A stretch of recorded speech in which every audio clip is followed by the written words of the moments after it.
Salut et bienvenue à tous. C'est parti pour l'histoire d'une chanson écrite et composée par Diane Tell.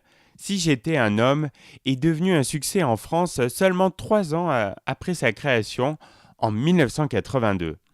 Découvrons ensemble la genèse de cette chanson singulière qui a révélé tout le talent de Diane Tell et qui pourtant a bien failli ne jamais sortir. À la fin des années 70, Diane Fortin, devenue Diane Tell, est une jeune auteure-compositeur-interprète canadienne de talent qui joue du violon et de la guitare depuis sa plus tendre enfance. Avec 2 albums à son actif, la jeune artiste commence alors à être connue au Québec.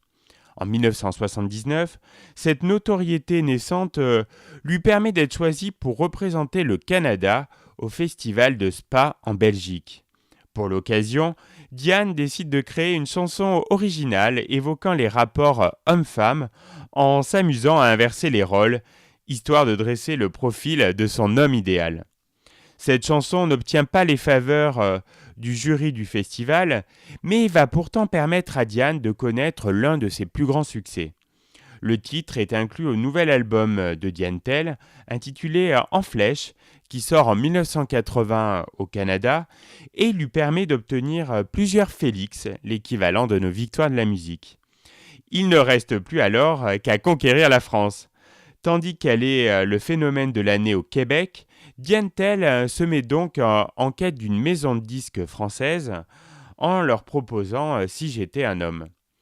Hélas, aucun directeur artistique français ne semble emballé par cette chanson peu commune. Il trouve qu'elle est trop lente, trop longue et avec une construction à l'opposé de ce qui se fait alors. Finalement, la maison de disques AZ accepte de distribuer la chanson. Nous sommes en 1981, la France vient d'élire François Mitterrand et plusieurs grands changements interviennent dans l'audiovisuel, notamment l'émergence des radios libres.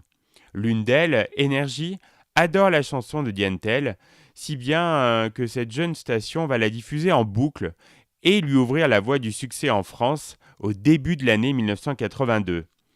Un succès qui ne plaît pas à tout le monde d'ailleurs, et notamment aux féministes qui reprochent à la jeune chanteuse de véhiculer une image archaïque de la femme.